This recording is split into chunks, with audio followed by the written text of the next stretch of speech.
showing us. NBC News Special Report. Here's Lester Holt. Good evening. We're coming on the air with breaking news. President Biden is about to hold what could be the most important press conference of his political career. Mr. Biden under growing pressure from members of his own party to step aside in the race for president after what many have described as a disastrous debate performance 2 weeks ago today.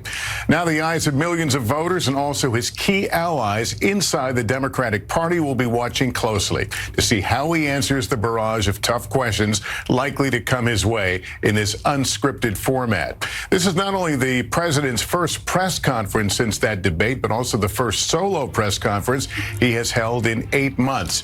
He is certain to face questions about his age, about his health, and his ability to run for president and serve in that role for another 4 years. The president has just finished up a meeting with NATO allies here in Washington, D.C., and will likely begin with comments about what he was able to achieve during that summit.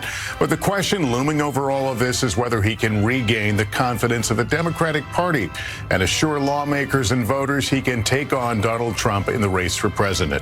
Let's get right to our chief White House correspondent, Peter Alexander. He's at the president's news conference. Set the scene for us, if you will, Peter. Lester, we are within the 2-minute warnings. We expect to see President Biden any second now. He arrives here as both commander-in-chief and a presidential candidate. And as you note, the stakes are quite high for this opportunity before the American people, the first solo news conference in 8 months, and also an opportunity to try to make up for the Democratic defections, to satisfy the anxiety of Democrats. And here is the president. Thank you. Please be seated. Well, good evening. We just concluded this year's NATO summit, and the consensus among the members was it was a great success. It was especially momentous because it represented the 75th year of the most important military defense alliance in the world's history of the world. We should never forget that NATO grew out of the wreckage of World War II, the most destructive war in history. The idea was to create an alliance of free and democratic nations that would commit themselves to a compact of collective defense. Standing together, they knew we'd all be safer. An attack on one would be treated as an attack on all. And it's worked because a would-be aggressor knows if they attack one of us, they'll be attacked by all of us. Sending that message is the best way to deter aggression and prevent wars in the first place. For those who thought NATO's time had passed, they got a rude awakening when Putin invaded Ukraine. Some of the oldest and deepest fears in Europe roared back to life because once again, a murderous madman was on the march. But this time, no one cowered in appeasement, especially the United States. We collected intelligence that Russia was planning to invade Ukraine months before the invasion.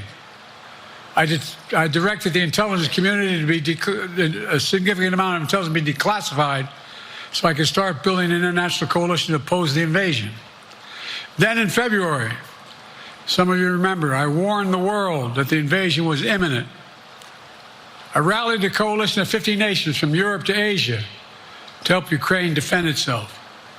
Many foreign policy experts thought as Putin amassed Russian forces just 100 miles north of Kyiv, the capital of Ukraine, but Putin thought it was the mother home of Russia. The capital would fall in less than a week. But the Ukrainian people, backed by a coalition to help build, stopped them. Today, Kyiv still stands, and NATO stands stronger than it has ever been. During the week of this summit, several heads of states made it a point in their statements to thank the United States and to thank me personally for all that NATO has achieved. NATO is not only stronger, NATO is bigger because we led the charge to bring in Finland and Sweden into the alliance, and it makes a gigantic difference. Excuse me. Meanwhile, my predecessor has made it clear he has no commitment to NATO. He's made it clear that he would feel no obligation to honor Article 5. He's already told Putin, and I quote, "Do whatever the hell you want." In fact, the day after Putin invaded Ukraine, here's what he said. It was genius. It was wonderful. Some of you forgot that, but that's exactly what he said. But I made it clear, a strong NATO is essential to American security. And I believe the obligation of Article 5 is sacred. And I would remind all Americans, Article 5 is invoked only once in NATO's long history, and that was to defend America after 9/11. I made it clear that I will not bow down to Putin. I will not walk away from Ukraine. I will keep NATO strong. That's exactly what we did, and exactly what we'll continue to do. Now, the future of American policy is up to the American people. This is much more than a political question. It's more than that. It's a national security issue. Don't reduce this to the usual testament that people talk about, issues of being a political campaign. It's far too important. It's about the world we live in for decades to come. Every American must ask herself or himself, is the world safer with NATO? Are you safer? Is your family safer? I believe the American people know the answer to all those questions is yes.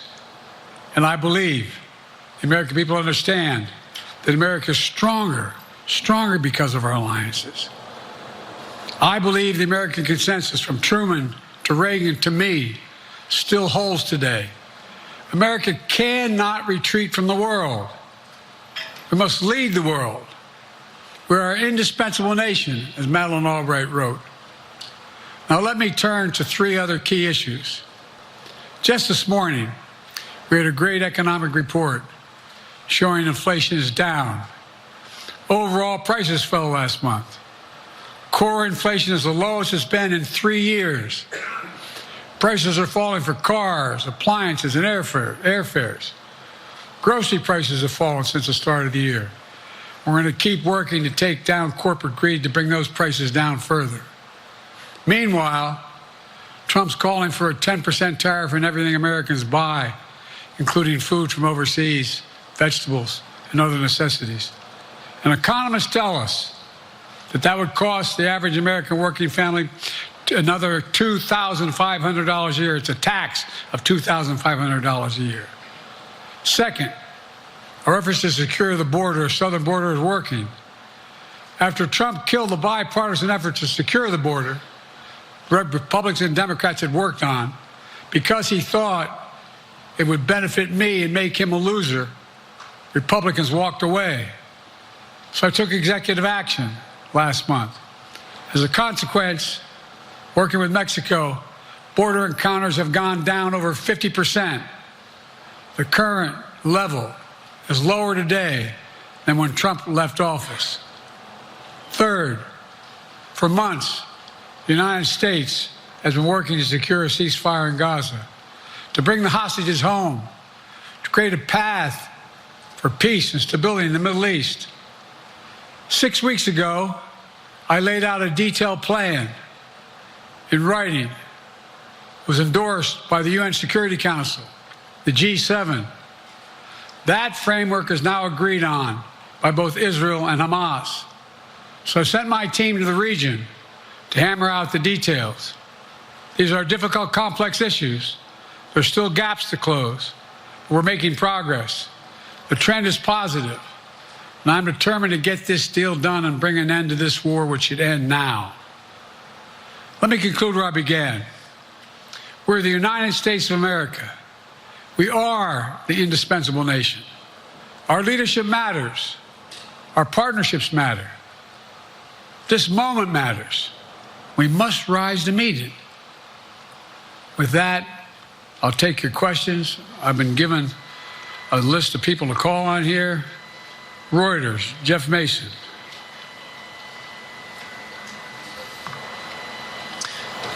Mr. President, your political future has hung over the NATO summit a little bit this week. Speaker Pelosi made a point of suggesting that your decision on whether to stay in the race was still open. George Clooney and a handful of lawmakers have called on you to step aside. Reuters is reporting tonight that UAW leadership is concerned about your ability to win. UAW just endorsed me, but go ahead. Thank you. My question for you is, how are you incorporating these developments into your decision to stay? And separately, what concerns do you have about Vice President Harris's ability to beat Donald Trump if she were at the top of the ticket? Look, I wouldn't have picked Vice President Trump to be vice president because I think she was not qualified to be president. So let's start there. Number one, the fact is that the consideration is that I think I'm the most qualified person to run for president. I beat him once, and I will beat him again. Secondly, the idea, I served in the Senate a long time. The idea that senators and congressmen running for office worry about the ticket is not unusual. And I might add, there are at least 5 presidents running or incumbent presidents who had lower numbers than I have now, later in the campaign. So there's a long way to go in this campaign. And so I'm just going to keep moving, and because, look, I got more work to do. We've got more work to finish. There's so much, we've made so much progress. Think about it. Think about where we are economically relative to the rest of the world. Name me a world leader who wouldn't want to trade places with our economy. We've created over 800,000 manufacturing jobs, 1.5 million jobs. I mean, so things are moving. We got more to go. Working class people still need help. Corporate greed is still at large. Their prices, the corporate profits have doubled since the pandemic. They're coming down, and so I'm optimistic about where things are going. Danny Kemp, AFP. Thanks. Thank you, Mr. President. I wanted to ask you about you mixed up Presidents Zelensky and Putin earlier today. And you now have sort of your key allies, including the British Prime Minister, the President of France, and the German Chancellor having to step in and make excuses for you on that. And officials here are saying off the record that your decline has become noticeable. Hasn't this now, frankly, become damaging for America's standing in the world? Thank you. Did you see any damage to our standing in my leading this conference? Have you seen a more successful conference? What do you think? And the Putin piece, I was talking about Putin, and I said, and now, at the very end, I said, Putin. I said, no, I'm sorry, Zelensky. And then I added 5 other names. Look, guys, the idea anybody suggests that we haven't had an incredibly successful conference. How many times did you hear in that conference, I know it sounds too self-serving, but other leaders, heads of state, in thanking me, saying the reason we're together is because of Biden, because Biden did the following. Look, folks, this is well, anyway, I thought it was the most successful conference I've attended in a long time, and find me a world leader who didn't think it was. Next one, Nancy Cordes, CBS. Thank you, Mr. President. You mentioned other instances in history where presidents have faced a challenge, but what makes this moment in history so unique is that it is not your enemies who are calling on you to reconsider your decision to stay in the race. It's your friends, supporters, people who think you've done a great job over the past 4 years. Have you spent time thinking about what it would mean for your legacy, which you've worked decades to build, if you stay in the race, despite the concerns that voters say they have, and you lose to someone who you yourself have argued is unfit to return to the Oval Office? Well, look, I'm not in this for my legacy. I'm in this to complete the job I started. As you recall, understandably, many of you and many economists thought my initial initiatives that I put forward, can't do that, it's going to cause inflation, things are going to skyrocket, the debt's going to go up. What are you hearing now from mainstream economists? 16 economic Nobel laureates said I've done a hell of a job. That under my plans, so far, and what's going to happen in the future if I'm reelected, that things are going to get much better. Our economy is growing. I was determined when I got elected to stop the trickle-down economic theory, that if the wealthy did very well, everybody else would do well. My dad was a well-read, decent guy.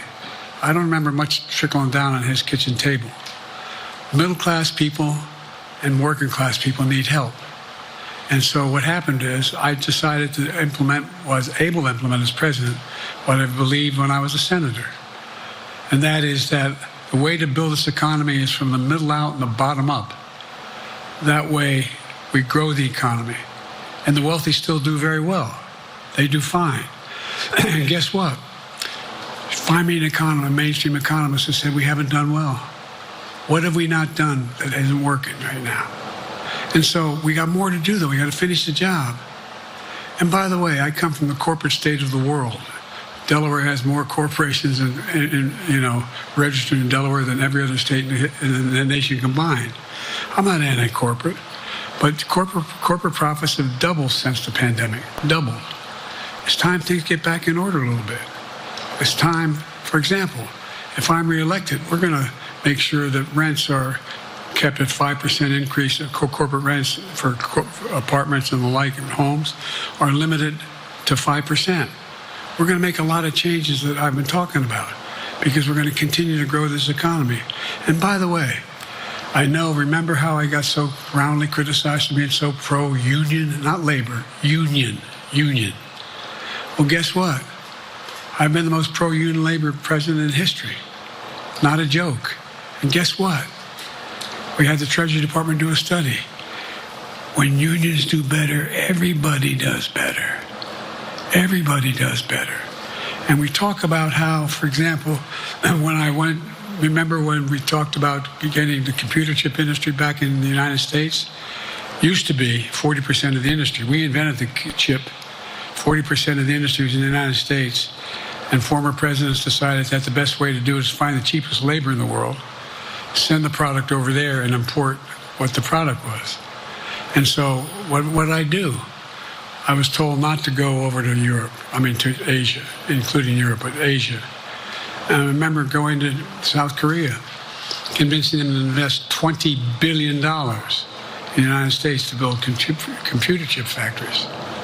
And I asked why when they finally decided to do it. And the answer was because you have the safest economy in the world and you have the best workers in the world.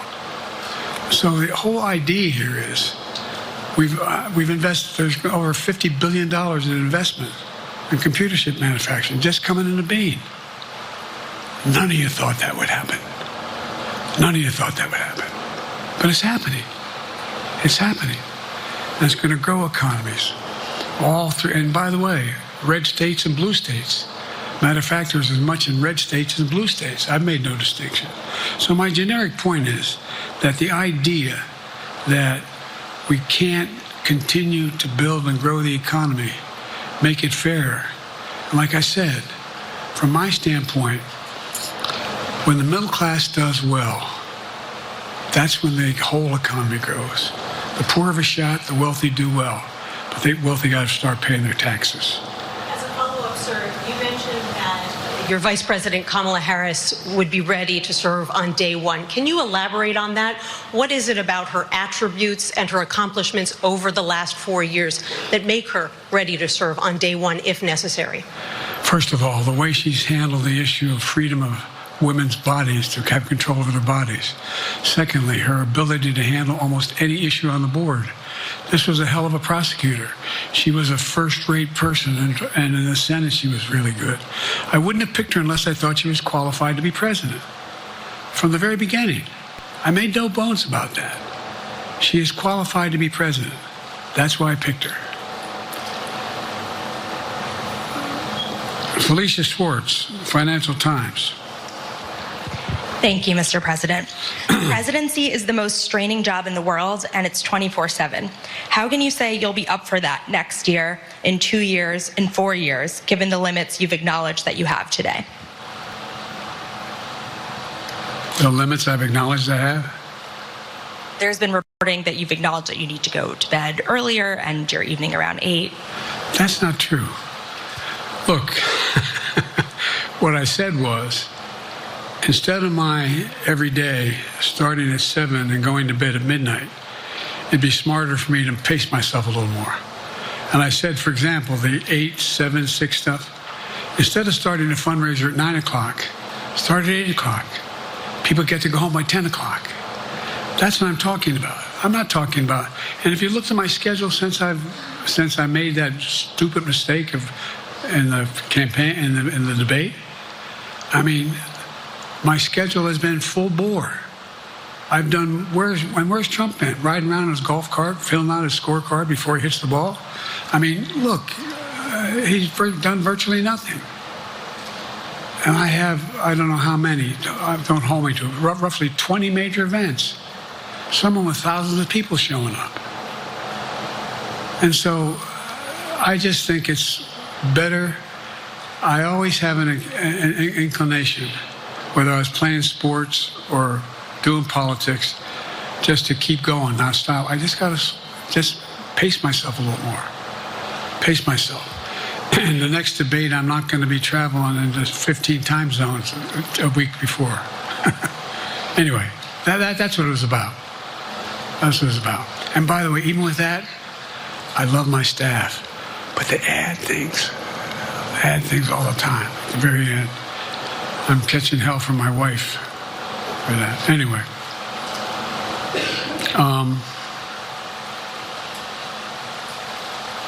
I'm sorry, Zeke Miller, Associated Press. Thank you, Mr. President. Two questions for you. First, on the NATO summit, President Zelensky, in your meeting with him, he pressed you to lift your limitations on the Ukrainian use of American weapons, saying that, in his public remarks afterwards, saying that Ukraine cannot win the war unless those limitations are lifted. Are you reconsidering your position on that? And then secondly, following up on Felicia's question there, leaders of your own party have said that they're not worried about that debate. They're worried about the next bad night and the bad night after that. How can you reassure the American people that you are up to the task and that there won't be more bad nights at a debate stage or somewhere else? First thing about Zelensky asking for the ability to strike deep into Russia. We've allowed Zelensky to use American weapons in the near term and the near or abroad into Russia. Whether or not he should be attacked. For example, should Zelensky, he's not. If he had the capacity to strike Moscow, strike the Kremlin, would that make sense? It wouldn't. The question is, what's the best use of the weaponry he has, and the weaponry we're getting to him? I've gotten a more long-range capacity, as well as defensive capacity. And so our military is working. I'm following the advice of my commander-in-chief, the chief of staff of the military, as well as the Secretary of Defense and our intelligence people. And we're making a day-to-day basis on what they should and shouldn't go, how far they should go in. That's a logical thing to do. Second question related to bad nights, sir. How can you reassure the American people that you won't have more bad nights, whether they be on a debate stage or it's a matter of foreign policy? Well, I tell you what, the best way to assure them is the way I assure myself. And that is, am I getting the job done? Am I getting the job done? Can you name me somebody who's gotten more major piece of legislation passed in 3.5 years? I created 2,000 jobs just last week. So if I slow down, I can't get the job done. That's a sign that I shouldn't be doing it. But there's no indication of that yet. None. What do I got here?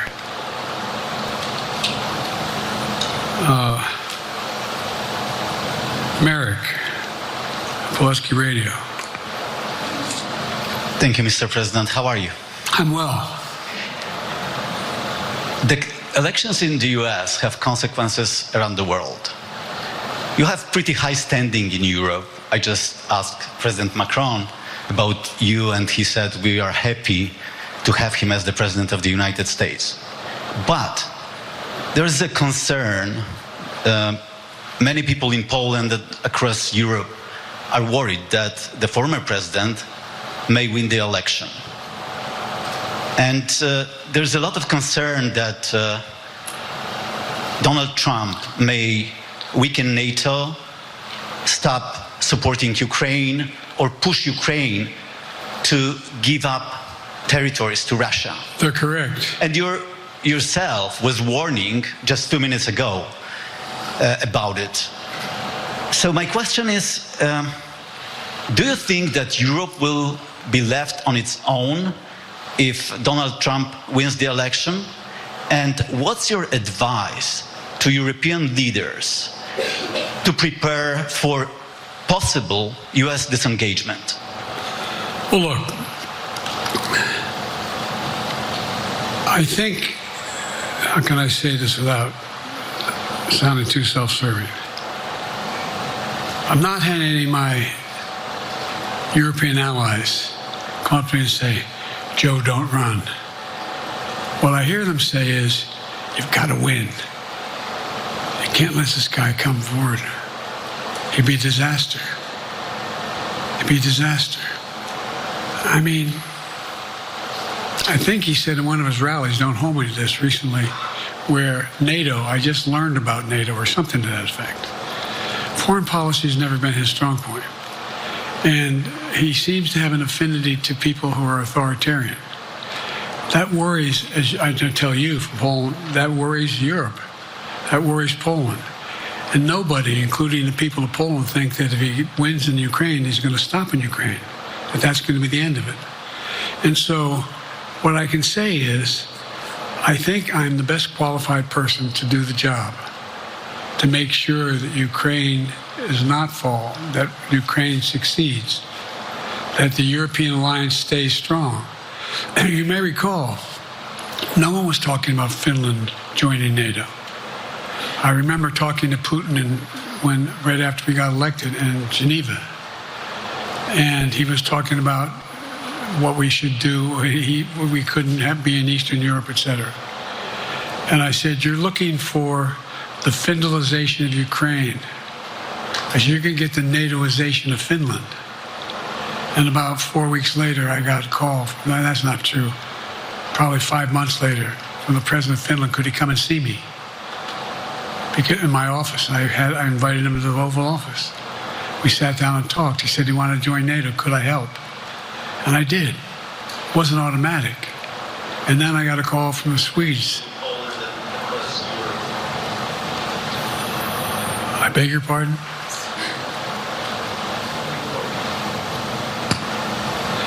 And so Finland joined NATO. 800-mile border is a significant, and they were already allies, but they weren't part of NATO. And you heard, I think you heard, maybe, I can't recall whether he said it publicly in our closed meeting, but he wouldn't mind it being repeated. He said, we decided in Finland, the people of Finland decided they had to be part of NATO. It was in our interest because of the joint ability to be together, to dissuade any attack on Finland. And the same thing with Sweden. It took a lot of selling to some folks, particularly in Turkey and other places, to agree to the expansion. But it expanded. And we're a hell of a lot stronger because of it. We're more secure because of it. And by the way, I was able to get 50 other nations, 50, to support Ukraine. 50. We were able to bring about a coalition of Europe and Asia, Japan and South Korea. I just we talked about AUKUS, and we talked about the relationship between Australia, New Zealand, Japan, South Korea, the United States. We're making the world safer and stronger because we have to deal with the new arrangement that exists in the world. The Cold War is over. The post-war era is over. What is going to replace it? And I respectfully suggest I have a pretty good idea what that should be. I've convinced a lot of people to follow it, and we're just going to get stronger. David Sanger. Where is it? Thank you, Mr. President. Be nice, David. Mr. President, the NATO declaration that was issued yesterday was very notable because it described China as a decisive enabler of the war in Ukraine for its provision of critical goods to the Russians. That's part of a broader partnership that seems to have cemented in place in the past 2 or 3 years. I think one that you were a little bit doubtful of when we asked you about it some time ago. So I'd be interested to know whether you have a strategy now of trying to interrupt the partnership between China and Russia, and whether or not in a second term you would pursue that, if you could describe that strategy to us. And along the way, could you also tell us whether you think, just to follow up on Felicia's question, that if you were in a room with Vladimir Putin again, the way you were 3 years ago, or with President Xi, that a few years from now you will be able to go negotiate with them, handle them one-on-one? Well, the first part of the question is, we discussed and I raised in the NATO summit, and others raised, the future of China's involvement, what they're going to do, what they're doing with Russia in terms of accommodating, facilitating. They're getting access to additional. They're not supplying weapons themselves. They're supplying mechanisms for them to be able to get weapons. And China's position is basically, and I've spent more time with Xi Jinping than any world leader has, over 90 hours since being vice president all the way through, for real. And by the way, I handed all my notes. But my point is that Xi believes that China is a large enough market that they can entice any country, including European countries, to invest there in return for commitments from Europe to do A, B, C, or D, or not to do certain things. What's happened is we had a long discussion about what we have to make clear. China has to understand that if they are supplying Russia with information and capacity, along with working with North Korea and others to help Russia in armament, that they're not going to benefit economically as a consequence of that by getting the kind of investment they're looking for. And so, for example, we're in a situation where, and we've reestablished direct contact with China after that, remember the balloon, quote unquote, going down, and all of a sudden things came to an end? Well, we set up a new mechanism. There's a direct line between Xi and me, and our military has direct access to one another, and they contact one another when we have problems. The issue is that we have to make sure that Xi understands there's a price to pay for undercutting both the Pacific Basin as well as Europe, and as it relates to Russia and dealing with Ukraine. And so for example,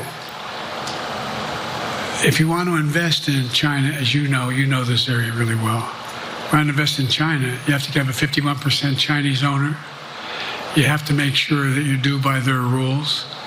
And you don't have the authority, and you have to provide all access to all the data and information you have. There was a while there, as you recall, the last administration and other administrations, where the access to that market was enticing enough to get companies to come in because they had access to over 1 billion people in a market, not 1 billion, but a lot of people in the market. And so they were doing it. But that got curtailed when we started saying we're going to play by the same rules. For example, the idea they don't abide by the international rules related to subsidizing products by the government funding. So guess what? They're not going to be able to export their electric vehicles to the United States without a significant tariff. Others are doing the same thing around the world. But it is a concern. It is a concern that you have both China, North Korea, Russia, Iran, countries that are not necessarily coordinated in the past, looking to figure out how they can have impact. Do you have a strategy to interrupt that impact? Yes, I do, but I'm not prepared to talk about the detail of it in public. And I think you'll see that some of our European friends are going to be curtailing their investment in Russia. In China, as long as China continues to have this indirect help to Russia in terms of being able to help their economy as well as help them in, as a consequence of that, their ability to fight in Ukraine. The other thing that we talked a lot about is that, and I raised it, and I didn't hear any. I can't swear that everyone agreed because not everyone got to talk about it, but we need a new industrial policy in the West. For example, we talked about how both the EU as well as NATO has to be able to begin to build their own munition capacity, has to be able to generate their own capacity to provide for weapons and the ability to. It came as a surprise to some of us how we had fallen behind in the West in terms of the ability to construct new material, new weaponry, new everything from vehicles to weapon systems. And so one of the things that came out of this was we're going to be meeting again with a number of my colleagues, my European colleagues, is what do we do to increase the capacity of the West, particularly in Europe and Japan, to be able to generate the kind of ability to produce their own weapon systems. Not just for themselves, but to be able to generate that. It's the same, that's what Russia's trying to figure out. That they went to China and they didn't get the weapons, but then they went to North Korea. But we're going to be in a position where the West is going to become the industrial base for the ability to have all the defensive weapons that we need. That was a discussion as well. Mr. President, I'm not sure you answered on whether you would be ready to go deal with Putin and Xi 2 or 3 years from now. I'm ready to deal with them now and 3 years from now. Look,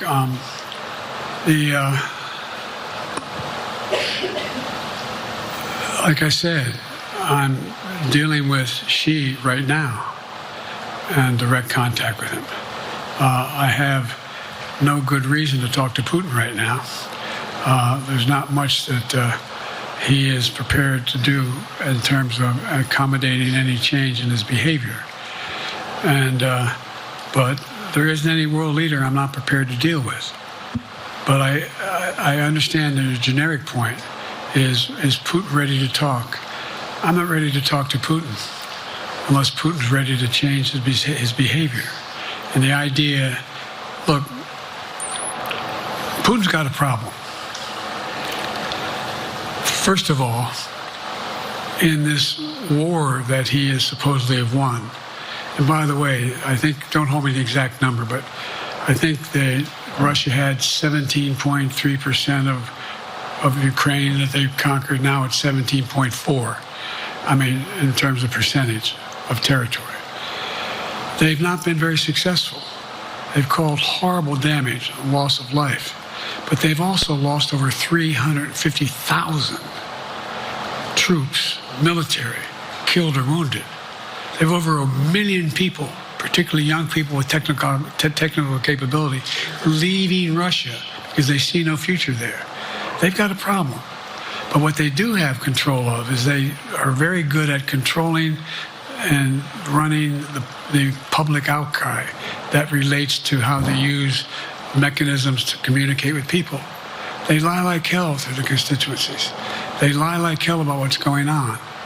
And so the idea that we're going to be able to fundamentally change Russia in the near term is not likely. But one thing for certain, if we allow Russia to succeed in Ukraine, They're not stopping in Ukraine. I recommend, I know you know this because you've written about it, read Putin's speech after they moved in, what it was all about in Kyiv. It wasn't about just, anyway, read what his objective is. And anyway, but so I think that I'm prepared to talk to any leader who wants to talk, including if Putin called me and wanted to talk. Last time I talked to Putin was trying to get him to work on an arms control agreement related to nuclear weapons in space. That didn't go very far. So my point is, I'm prepared to talk to anybody, but I don't see any inclination. There is an inclination on the part of the Chinese to keep in contact with me because they're not sure where this all goes. And look what's happened in Asia. We have strengthened the Asian Pacific area more than anybody else has. We just put together with, today I brought on, I asked our NATO allies that we bring on the group from the South Pacific, Australia, New Zealand, Japan, Australia. I already mentioned Australia. And I met twice now, I think, with the 14 leaders of the Pacific Island nations. And we've slowed down what's going on there. We've slowed down China's reach. But there's a lot of work to do. This is a moving target, and I don't take it lightly. Assam from NPR. Thank you, Mr. President. Asma Khalid with NPR. I have two questions. Earlier, you spoke about the ceasefire plan between Israel and Hamas. We're now looking at 10 months of war, and I'm curious if there's anything that you feel personally you wish you would have done differently over the course of the war. And then secondly, if I may, I wanted to ask you about your presidential campaign. I remember covering your campaign in 2020, and there was a moment where you referred to yourself as a, quote, bridge candidacy, a transition to a younger generation of leaders. I want to understand what changed. Two things. Let's go back to when you talked about would I have changed anything that's happening with Israel and the Palestinians and the Palestinian movement. The answer is, as you recall, from the very beginning, I went to Israel, but I also got immediate contact with al-Sisi in Egypt. I met with the King of Jordan. I met with most of the Arab leaders to try to get a consensus going as to what had to be done to deal with getting more aid and food and medicine into the Gaza Strip. And we pushed it really hard. And Israel occasionally was less than cooperative, number one. The Israeli War Cabinet, I've been dealing with Israel since Golda Meir. Some of the reporters around here come here all the time have heard me say this. The first time I met with Golda Meir, I sat across from her at her desk, and her assistant was Rabin sitting next to me. That's how far back I go. I know Israel well, and I support Israel. But this war cabinet is one of the most conservative war cabinets in the history of Israel. And there's no ultimate answer other than a two-state solution here. And so what was able to be done in terms of the plan I put together was it would be a process for a two-state solution. And we get the Arab nations to, particularly from Egypt all the way to Saudi Arabia, to be in a position where they would cooperate in the transition so that they could keep the peace in Gaza without Israeli forces staying in Gaza. The question has been from the beginning, what's the day after in Gaza? And the day after in Gaza has to be, the end of the day after has to be no occupation by Israel in the Gaza Strip, as well as the ability for us to get in and out as rapidly as you can, all that's needed there. I've been disappointed that some of the things that I've put forward have not succeeded as well, like the port we attached from Cyprus. I was hopeful that would be more successful. But that's why when I went to Israel immediately after the massacres that occurred at the hands of Hamas, the one thing I said to the Israelis, and I met with the War Cabinet and with Bibi, don't make the same mistake America made. after bin Laden. There's no need to occupy anywhere. Go after the people who did the job. You may recall, I still get criticized for it, but I was totally opposed to the occupation and trying to unite Afghanistan. Once we got bin Laden, we should have moved on, because it was not in our. No one's ever going to unite that country. I've been over every inch of that, not every inch, the entirety from the poppy fields all the way to the north. I said, don't make the same mistake we made. Don't think that's what you should be doing, is doubling down. We'll help you find the bad guys, Sinwar and company. And all this criticism about I wouldn't provide when the weapons they needed. I'm not providing them 2,000-pound bombs. They cannot be used in Gaza or any populated area without causing great human tragedy and damage. But remember what happened when you had the attack on Israel with rockets and ballistic missiles. I was able to unite the Arab nations as well as Europe, and nothing happened. Nothing got hurt. It sent an incredible lesson to what was going on from the Middle East. So there's a lot of things, in retrospect, I wish I had been able to convince the Israelis to do. But the bottom line is we have a chance now. It's time to end this war. Doesn't mean walk away from going after Sinwar and Hamas. And if you notice, you know better than most, there is a growing dissatisfaction on the West Bank from the Palestinians about Hamas. Hamas is not popular now. And so there's a lot of moving parts. I just have to keep moving to make sure that we get as much done as we can toward a ceasefire,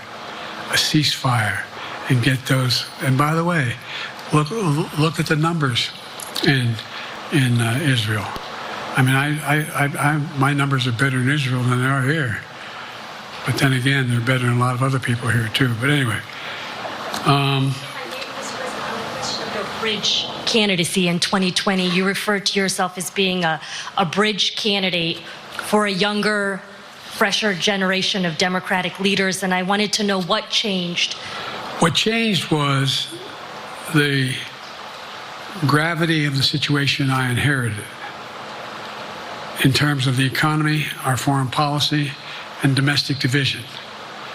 And I think, I won't put words in anybody's mouth. Most presidential historians give me credit for having accomplished more than most any president since Johnson and maybe before that to get major pieces of legislation passed. And what I realized was my long time in the Senate had equipped me to have the wisdom to know how to deal with the Congress, to get things done. We got more major legislation passed that no one thought would happen. And I want to finish it, to get that finished.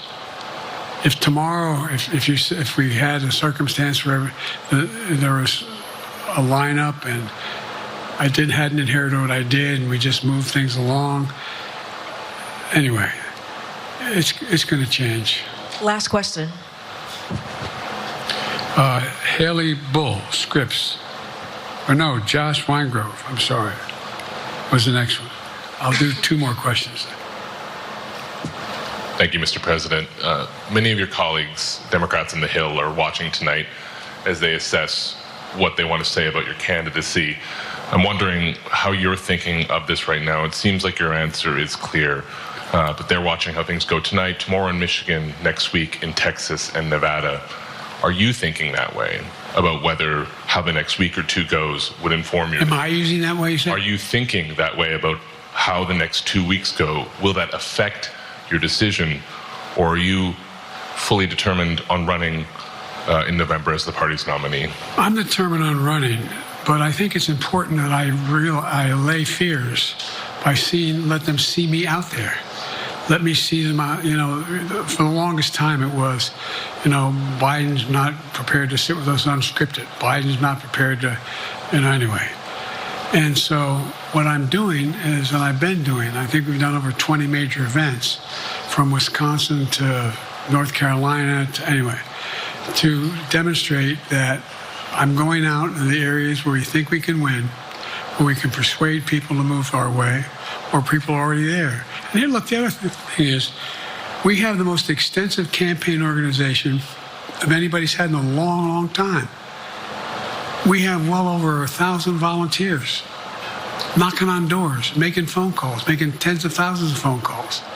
We have headquarters, I forget exactly how many, I want to cite a number and then find out I'm off, but we have scores of headquarters in all the toss-up states. We're organized, we're moving, and that's awful hard to replace in the near term. And so, and here's the other thing. I was in the Senate a long time. Very proud of what I've done in the Senate. I was chairman of the Foreign Relations Committee for a long time, and I was chairman or ranking member and chairman of the Judiciary Committee. I'm going to be going down to the Johnson Library. Anyway, I'm going to be going around making the case of things that I think we have to finish and how we can't afford to lose what we've done or backslide on civil rights, civil liberties, women's rights. There's that little button we have. Control guns, not girls. I mean, the idea, we're sitting around, this is where Kamala's so good as well. We're sitting around. More children are killed by a bullet than any other cause of death. The United States of America. What the hell are we doing? What are we doing? We got a candidate saying, promise the NRA, don't worry, I'm not going to do anything. I'm not going to do anything. You got a Supreme Court that is what you might call the most conservative court in American history. This is ridiculous. There's so much we can do still, and I'm determined to get it done. It's about freedom. And by the way, I'll end this. Well, I'm not going to do that. Haley has to come up too. But I remember I made a speech on democracy in Philadelphia at Independence Hall. And I'm not being critical, just observing. The bulk of the press said, what the hell is he talking about that for? Democracy. You did. Democracy's not an issue. Democracy's not an issue. Except the polling data showed 60% of the people knew I was right, thought I was right. I'm not asking you a question. You don't have to answer, obviously. But do you think our democracy is under siege based on this court? Do you think democracy is under siege based on Project 2025? Do you think he means what he says when he says he's going to do away with the civil service, eliminate the Department of Education, make sure, I mean, we've never been here before. And that's the other reason why you say, hand off to another generation. I've got to finish this job. I've got to finish this job because there's so much at stake. We've had some discussions over the past few days with your press secretary about the question of health exams, and you said you take a cognitive test every day in this job. Are you open to taking another physical or test before the election? Governor Whitmer of Michigan, for instance, said it wouldn't hurt to take a test. Well, look, two things.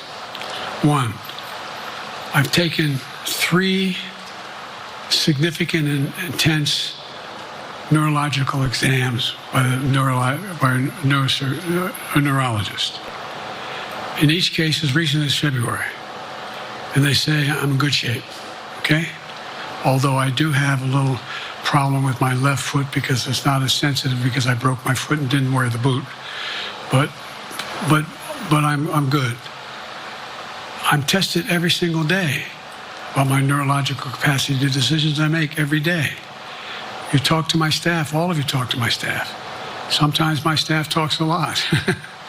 But the fact of the matter is, I don't think you have them telling you that all the major ideas we've undertaken haven't been in part initiated by me. I remember when the staff and I said, I'm going to go to South Korea, we're going to get the chip. What are you doing? I'm going to get Japan and Korea back together again after essentially having hostilities toward one another since the end of World War II. I'm going to move and see that we can expand. You know, the only thing age does is help you with it, creates a little bit of wisdom if you pay attention.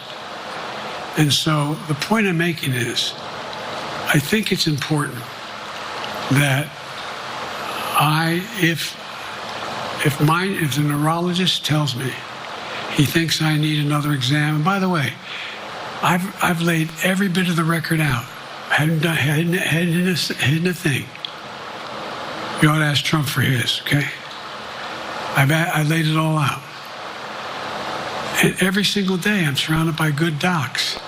If they think there's a problem, I promise you, or even if they don't think it's a problem, they think I should have a neurological exam again, I'll do it. But no one's suggesting that to me now. And I'll ask you another question. No matter what I did, no one's going to be satisfied.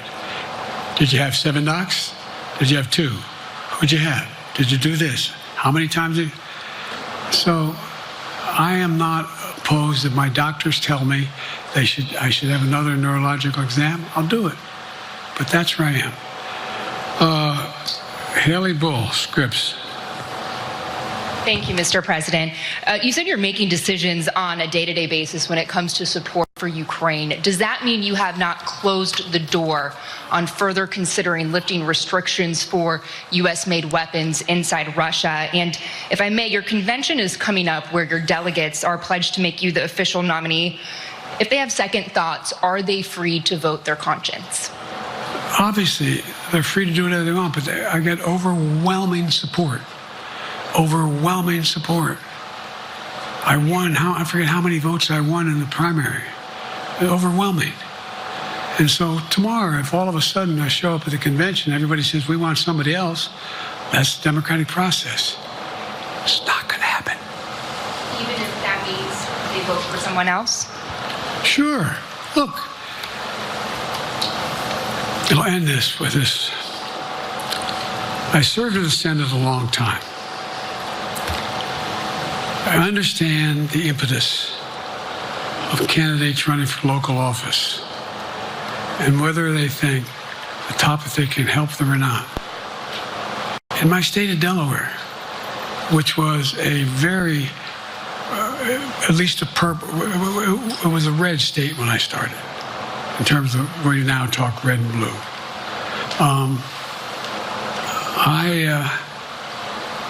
I don't recall most of the Democratic presidents winning my state when I was a candidate. The truth of the matter is I understand the self-interest of every candidate. If they think that, running with Biden at the top is going to hurt them, then they're going to run away. I get it. But so far, go and look at the polling data in their states. Look at the in-depth, and by the way, I think you'd all acknowledge, and you're all experts. I'm not being solicitous about the president. You're experts on this stuff. How accurate does anybody think the polls are these days? I can give you a series of polls where you have likely voters, me versus Trump, where I win all the time. When the unlikely voters vote, he wins sometimes. The bottom line is all the polling data right now, which I think is premature because the campaign really hasn't even started. I mean, it hadn't started in earnest yet. Most of the time, it doesn't start till after September, after Labor Day. So a lot can happen. But I think I'm the best I believe I'm the best qualified to govern. And I think I'm the best qualified to win. But there are other people who could beat Trump too. But it's awful start from scratch. And, we talk about, money raised. We're not doing bad. We get about $220 million in the bank. We're doing well. So with that, you have any want to follow up on any of that you just asked me? Yes. You earlier explained confidence in your vice president. Yes. If your team came back and showed you data that she would fare better against former President Donald Trump, would you reconsider your decision to stay in the race? No, unless they came back and said, there's no way you can win. Me. No one's saying that. No poll says that. Mr. President, okay. This ends tonight's press conference. Thanks, everybody.